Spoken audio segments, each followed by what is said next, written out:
안녕하세요. 한국기계연구원 청정연료발전연구실의 최상규라고 합니다. 오늘 제가 말씀드릴 내용은 바이오매스의 급속 열분해를 통한 바이오 원유 생산 기술이 되겠습니다. 우선 제목에 보시면 저기 세 가지 용어가 등장을 하는데요. 일단 바이오매스, 그리고 급속 열분해, 그리고 바이오 원유라는 용어가 되겠습니다.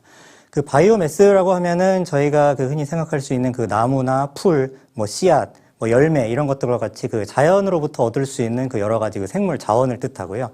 이러한 것들을 급속 열분해라는 과정을 통해서 이런 액체상의 오일로 전환하는 기술이 이제 급속 열분해 기술이 되겠습니다. 그래서 이 열분해 기술에 관해서 저희가 간략히 설명을 드리겠습니다. 저희가 이렇게 바이오매스를 활용한 연구를 하게 된 배경은 많은 분들이 아시는 것과 같이 지구온난화 방지에 있습니다. 그래서 태양으로부터 이제 지구가 에너지를 받아서 이거를 방출하게 되는 이제 균형을 맞춰야 되는데, 이게 인류의 활동에 의해서 온실가스가 계속 대기 중에 축적이 되게 되면 이 에너지가 빠져나가지 못해서 점점 이게 지구 온도가 올라가게 되겠죠. 그래서 지구 온난화에 의해서 이런 빙하가 녹고 해수면이 상승하고 어떤 곳은 이렇게 사막화가 진행이 되고 어떤 곳은 또 홍수가 발생하면서 점점 이 인간뿐만 아니라 이런 우리 생명체 모두가 이제 살기 어려운 그런 환경이 되고 있습니다. 그래서 이 지구 온도가 이제 계속적으로 올라가고 있습니다만 그 온도 올라가는 것을 0.5도씨라도 낮추기 위해서 전 세계적으로 굉장히 좀 많은 노력들을 기울이고 있는 상황입니다. 그렇다면 이렇게 지구의 온도가 계속 올라가는 이유 중으로 이제 온실가스가 있습니다. 그래서 온실가스가 여러 가지 종류가 있습니다만 그 중에서 이제 많은 분들이 아시다시피 이산화탄소가 가장 큰 비중을 차지하고 있죠. 그래서 이산화탄소가 대기 중에 계속 올라가는 이유가 우리가 산업혁명 이후에 땅속에 묻혀있는 그런 석탄, 석유, 천연가스 등의 이런 화석 연료들을 이제 꺼내서 태우는 과정에 이제 이산화탄소가 지속적으로 발생을 하게 되고 이것들이 대기 중에 축적이 되게 됩니다. 반면에 이제 저희가 예를 들어서 바이오매스를 이제 에너지원으로 활용하는 경우를 보면요. 왼쪽 그림에서 같이 바이오매스를 활용하는 경우 이산화탄소가 나오는 건 똑같습니다. 이산화탄소가 배출이 되게 됩니다만 이런 우리가 재료로 사용하게 되는 바이오매스가 성장하는 과정에 광합성을 하게 되는데요. 광합성 과정에서 이제 대기 중에 이산화탄소를 흡수하기 때문에 이런 성장 과정에서 이산화탄소와 배출되는 이산화탄소 이것들이 균형을 이루면서 계속 순환하는 이런 구조를 이루게 됩니다. 그래서 이제 탄소 중립이라고 부르기 때문에 바이오매스를 이런 탄소 중립적인 이런 에너지원으로 우리가 부를 수가 있겠습니다. 그래서 신재생 에너지라고 하면은 저희가 태양광, 앞서 말씀드린 태양광 또 여러 가지 지열, 수력, 풍력, 여러 가지 에너지원들이 바이오매스도 이제 그 중에 부분을 차지하고 있는데요. 그럼 우리나라에서 이제 신재생 에너지를 생산할 수 있는 이런 비중이 얼마나 될까요? 이런 통계치마다 좀 다르긴 합니다만 사실 10%가 채 안 되는 아직 그런 상황입니다. 그렇기 때문에 우리가 바이오매스를 비롯해서 여러 가지 신재생 에너지를 비중을 높이는데 굉장히 좀 많은 노력이 필요할 것으로 생각이 됩니다. 그래서 이 비중을 높이는데 또 방법이 한 가지 더 있는데요. 분모를 낮추면 되겠죠. 그래서 우리가 스스로 좀 에너지 절약을 실천하는 것도 이런 신재생 생산량 비중을 좀 늘리는 데 큰 역할을 할 수 있을 걸로 좀 생각을 하고 있습니다.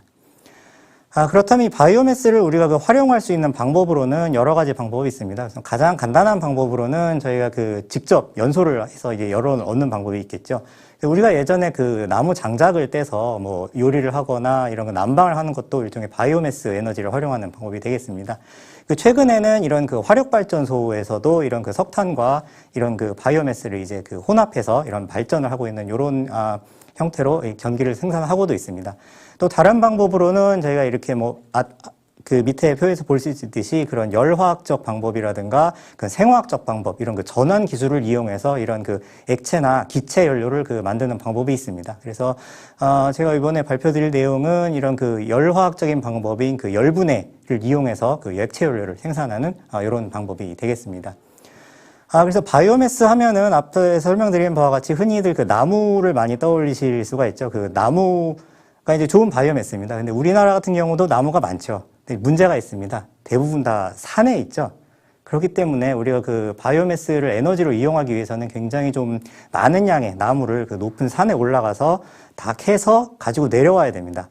이 과정에 굉장히 많은 비용이 소모가 되게 되겠죠. 그래서 특히 우리나라 같은 경우는 나무를 바이오매스로 활용하는 것이 아직까지는 좀 경제성 문제가 있기 때문에 앞으로도 저희가 이런 것들을 비용 문제를 해결하기 위해서 노력을 해야 되겠지만 또 다른 형태의 바이오매스를 우리가 다양하게 이용하는 것도 굉장히 좋은 방법이 될 수 있습니다. 그래서 저희가 이번에 연구를 하게 된 것은 커피 찌꺼기 바이오매스가 되겠습니다. 그래서 커피를 갈아서 이렇게 뜨거운 물을 통과시켜서 커피를 내리고 나면은 그 뜨거운 물만 통과하기 때문에 대부분이 그 찌꺼기로 남게 되겠죠. 그래서 특히 이런 커피 소비량 자체도 세계적으로 지금 증가하고 있는 추세입니다. 그래서 우리나라 같은 경우에도 지금 굉장히 좀 커피를 좋아하죠. 그래서 세계 7위의 커피 수입국이 되겠습니다. 커피를 굉장히 좋아하고 또한 이 커피 수입량 자체도 굉장히 늘어나고 있기 때문에 이런 커피가 또 좋은 바이오매스 재료로도 사용될 수 있을 가능성이 있습니다. 특히 이렇게 커피 찌꺼기 같은 경우는 버려지는 쓰레기이기 때문에 이것을 이제 에너지로 잘 활용하게 된다면은 우리가 쓰레기 문제도 좀 줄일 수 있고 또 에너지도 생산할 수 있는 좀 일석이조의 효과라고 저희가 기대를 할 수 있습니다. 그렇다면 이 급속 열분해 과정은 어떤 과정인지 좀 간단히 살펴보면요. 일단 열분해이기 때문에 온도가 높아야 됩니다. 근데 무조건 높아서 되는 건 아니고 이게 가장 많은 오일을 얻을 수 있는 최적의 온도가 한 500도씨 정도로 이제 알려져 있습니다. 또 한 가지 중요한 점은 이 산소가 없어야 된다는 점이죠. 만약에 온도는 높은데 산소가 들어간다 하면은 연소가 발생해서 이게 타버리게 되겠죠. 그렇기 때문에 공기가 들어가지 않도록 무산소 환경을 만들어주는 게 중요하게 됩니다. 또 이제 급속하게 분해가 돼야 되기 때문에 어떤 작은 입자로 만드는 것이 중요하게 되겠고요. 약 2초 이내의 짧은 시간 동안 급속하게 바이오매스, 고체상의 바이오매스가 되겠죠. 열을 주게 되면, 일단은 이 바이오매스를 이루는 그런 성분들이 굉장히 좀 작은 기체상의 분자들도 이렇게 쪼개지게 됩니다. 그래서 그런 쪼개지게 되는 열분의 가스가 생성이 되는데요. 그 열분의 가스를 다시 신속하게 응축을 하게 되면은, 액체상의 그런 바이오 원유를 얻을 수가 있습니다. 그래서, 일반적으로 바이오 원유는 투입되는 바이오매스 무게 대비 한 60% 정도로 저희가 알려져 있습니다. 그래서 이런 급속 열분해를 이룰 수 있는 그런 반응기가 세계적으로 많은 연구들을 이루어지고 있습니다. 그래서 유동층 방식의 반응기가 이제 주로 이루고 있습니다만 최근에 이제 회전콘 반응기, 스크류 반응기 등등 해서 여러 가지 종류의 새로운 타입의 반응기들이 개발이 되고 있습니다. 그래서 저희 한국기계연구원에서 이제 최근에 개발한 그런 독자적인 모델입니다. 이런 경사 슬라이드식 반응기를 저희가 개발한 모델이고요. 지금 5톤 per 1이라고 표시된 것은 하루에 5톤, 바이오매스를 5톤 투입할 수 있다는 용량을 가진 반응기가 되겠습니다. 그렇게 되면은 바이오 원유 이제 수율이 한 60% 정도 나온다고 하면은 하루에 한 3톤 정도의 오일을 생산할 수 있는 이런 플랜트가 되겠습니다. 그래서 원리를 간단히 설명드리면 일단 바이오매스의 열을 빠르게 전달해주기 위해서 저희가 열 전달 매체라고 하는 뜨거운 모래를 계속 순환을 시키게 됩니다.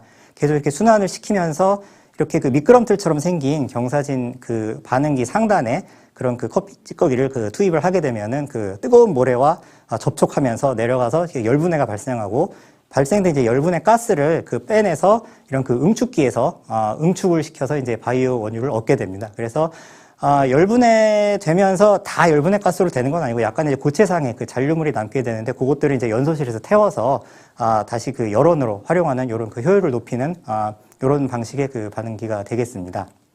그래서 이게 지금 저희가 생산되는 바이오매스를 이제 투입하는 장면이 왼쪽 그림이 되겠고요. 커피 찌꺼기가 이제 바이오 원유 반응기로 이제 투입이 되는 장면입니다. 그래서 오른쪽은 이제 보시는 응축기에서 열분의 가스가 응축이 되면서 바이오 원유가 이런 생성되는 이런 과정을 보여주고 있습니다. 그렇다면 이렇게 생산된 바이오 원유를 이제 어떻게 활용하느냐, 활용 분야를 말씀드리겠습니다. 우선은 가장 간단한 방법으로 이제 직접 연소하는 방법이 있습니다. 바이오 원유가 사진에 보시는 것처럼 굉장히 좀 점도가 높고 약간의 불순물도 들어있기 때문에 일반적인 버너에서는 조금 연소가 어렵기 때문에 저희가 전용 버너를 개발해서 연소가 잘 이루어지는 것을 좀 확인을 할 수가 있고요.